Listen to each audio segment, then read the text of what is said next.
राष्ट्रसंत अतिशय उत्तम उदाहरण या ठिकाणी गुरुमाऊलीच्या आईच्या तोंडून त्या ठिकाणी मला ऐकण्यात आलं. हा प्रसादाचा दिवस असा शब्द गुरुमाऊलींच्या तोंडून आपल्या कीर्तनातून बाहेर पडला. मला वाटतं महाराजांचं नाव निलंगेकर महाराजच आहे. महाराज या प्रसादाच्या दिवशी येण्याचं भाग्य कुठल्या खासदाराच्या कुठल्या आमदाराच्या नशिबात होतं की नाही मला माहिती नाही, पण माझ्या नशिबात मात्र त्या ठिकाणी नक्कीच होतं. म्हणून मी या ठिकाणी उपस्थित राहिले. अधिक मास, पुरुषोत्तम मास ही फोड या ठिकाणी गुरुमाऊलींनी आपल्या सगळ्यांना करून या ठिकाणी सांगितली. या पुरुषोत्तम मासात साहेबांच्या आदरणीय आमदार अजयजी पवार साहेबांच्या आवडत्या धर्माबाद तालुक्यामध्ये आवडत्या या आपल्या वेळेगाव थडी गावामध्ये एवढा मोठा भव्य असा भक्तिसागर संपन्न झाला. निलंगेकर महाराज, तुम्ही निलंग्याचे तसं कळाल. निलंग्याचे नाही, निलंगे तुम्ही निलंग्याचे नाहीये. बरं ठीक, तुम्ही तुमच्या आडनावात निलंगेकर आहे म्हणून मला वाटलं तुम्ही निलंग्याचे. माझं माहेर निलंगा आहे म्हणून एका नात्याने पण शब्दातून का होईना मी तुमची निलंगेकर म्हणजे भगिनीच त्या ठिकाणी. हा या ठिकाणी राज्यस्तरीय सर्वधर्मीय 18वा अधिक मास हा सोहळा पार पडला. राज्यस्तरीय जरी हा अधिक मास असला तरी निलंगेकर महाराजांच्या वाणीतून फक्त आदरणीय आमदार अजयजी पवार साहेबांकडूनच अपेक्षा उपस्थितीची होती असं मात्र या ठिकाणी वारंवार निदर्शनास आलं. मी नक्कीच या ठिकाणी विश्वास व्यक्त करते की जी व्यक्ती करते, कारण ज्या व्यक्ती करत नाहीत हे माहीत असते तेव्हा त्या व्यक्तीकडून कुठली अपेक्षा त्या ठिकाणी केली जात नाही.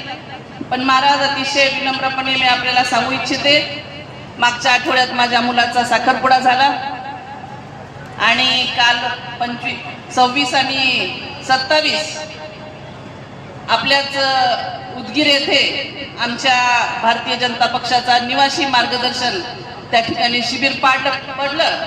त्याच्यामुळे मागच्या 2 दिवसात साहेब येऊ शकले नाहीत आणि आज साहेबांचे मित्र डॉक्टर सचिन देशमुख यांचे वडील डॉक्टर DR देशमुख यांच्या पत्नी म्हणजे मित्राची आई यांचं देहावसन त्या ठिकाणी पहाटे झालं. आणि डॉक्टर सचिन देशमुख आणि पती पत्नी हे ऑस्ट्रेलियात असतात, तेव्हा मित्राच्या आईचं देहावसन झाल्या कारणाने सर्व व्यवस्था व्यक्तिशः साहेबांना त्या ठिकाणी करायची असल्या कारणाने साहेब या कार्यक्रमाला येऊ शकले नाही. पण आपण आपल्या वाणीतून वारंवार अर्धांगिनी असा माझा उल्लेख आपण केला, तेव्हा या ठिकाणी माझ्या उपस्थितीचं अर्ध पावित्र्य अर्ध फळ त्या ठिकाणी नक्कीच साहेबांना मिळणार आहे असं मी या ठिकाणी अतिशय विनम्रपणे मी नमूद करते. खरं तर महाराज, तुम्ही मी खूप सहजतेने काशी विश्वनाथाचं दर्शन करू शकतो, सहजतेने तिरुपतीला जाऊ शकतो, पण आदरणीय आमदार अजयजी पवार साहेबांनी ज्यांनी काशी विश्वनाथाचं दर्शनाचं स्वप्नही कधी पाहिलं नव्हतं, अशा सगळ्या हजारो भक्तांना विश्वनाथाचं दर्शन त्या ठिकाणी घडवून आणलं.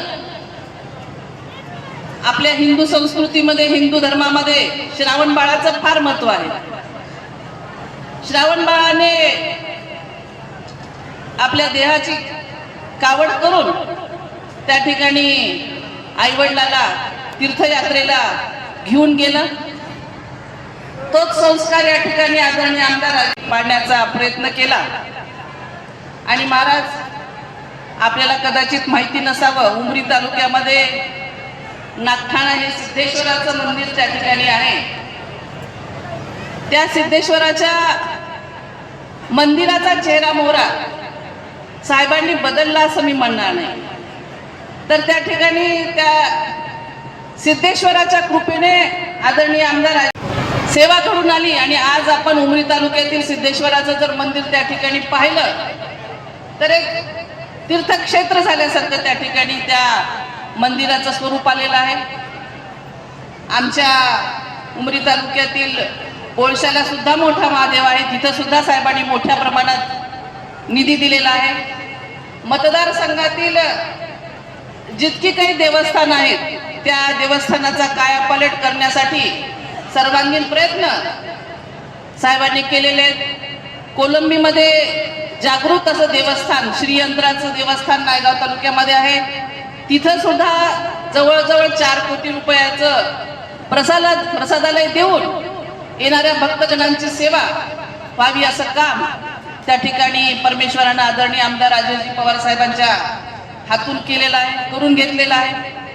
मी अतिशय नम्रपणे या ठिकाणी नमूद करू इच्छिते की साहेब आमदार झाले आणि आमदार झाल्यानंतर जवळजवळ 80% रस्ते हे आमच्या मतदारसंघातले 4 चाकी काय 2 चाकी काय माणूस चालण्याच्या लायकीचे सुद्धा तेव्हा नव्हते.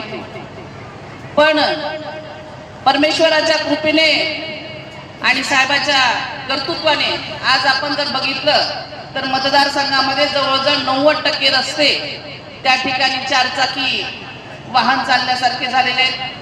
आता आपण हा रस्त्याचा प्रश्न त्या ठिकाणी मांडलात. कदाचित परमेश्वराची इच्छा असेल की या अधिक मास व्हावा आणि ही गोष्ट साहेबांच्या समोर यावी.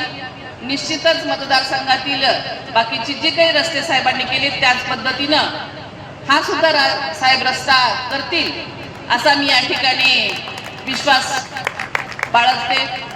महाराज शक्तीमध्ये भक्तीमध्ये त्या ठिकाणी सुख तर असतंच. महाराज भक्तीमध्ये सुख तर असतं पण भक्तीमध्ये शक्ती सुद्धा असते. कदाचित आपल्याला माहित नसावं पण राष्ट्रसंत डॉक्टर शिवलिंग शिवाचार्य महाराजांचा 103वा वाढदिवस आदरणीय आमदार राजेशजी पवार साहेबांनी नरशी येथे 2018 साली आमदार होण्याआधी केला होता. आणि मला वाटतं 2019 ची निवडणूक असेल 2024 ची निवडणूक असेल त्या दोन्ही निवडणुकीमध्ये जे काही थोडेफार अडचणी आल्या असतील साहेबांनी जी काही निरपेक्ष भावना त्या ठिकाणी श्रद्धेने तो मोठा कार्यक्रम घेतला होता आणि त्याचंच संरक्षण कवच त्या दोन्ही निवडणुकीमध्ये साहेबांच्या भोवती उभारलं असेल असाही मी त्या ठिकाणी विश्वास व्यक्त करते.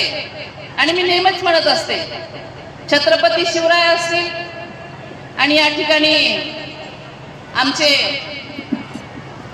संत बसवेश्वर महाराज असतील, या दोघांमध्येही माझ्या भक्तीमध्ये माझ्या श्रद्धेमध्ये यथकिंचितही केसा इतकाही फरक नाही. मी तर समजते संत महात्मा बसवेश्वरांचा जन्म हा छत्रपती शिवरायांच्या आधी 400-500 वर्ष झाला. म्हणजे या समाजाला एका घडीत बसवण्याचं काम छत्रपती शिवरायांच्या आधी संत महात्मा बसवेश्वरांनी त्या ठिकाणी केलेलं आहे. आणि ही माझी भावना या ठिकाणी माझा देह असेपर्यंत कायम त्याच पद्धतीची राहील असाही विश्वास या ठिकाणी व्यक्त करते. आपण माझा या ठिकाणी यथोचित असा सत्कार केला त्याबद्दलही मी आपले सगळ्यांचे मनापासून आभार व्यक्त करते. आणि मंचावर उपस्थित सर्वच गुरुमाऊलींचं या ठिकाणी मला वाटतं माझं सुरुवातीला नाव घेण्याचं राहून गेलं, ती दिलगिरी या ठिकाणी मनातून मी मानते आणि सर्वच गुरुमाऊलींच्या चरणी दंडवत आणि माझ्या वाणीला विराम देते. धन्यवाद. जय हिंद, जय महाराष्ट्र.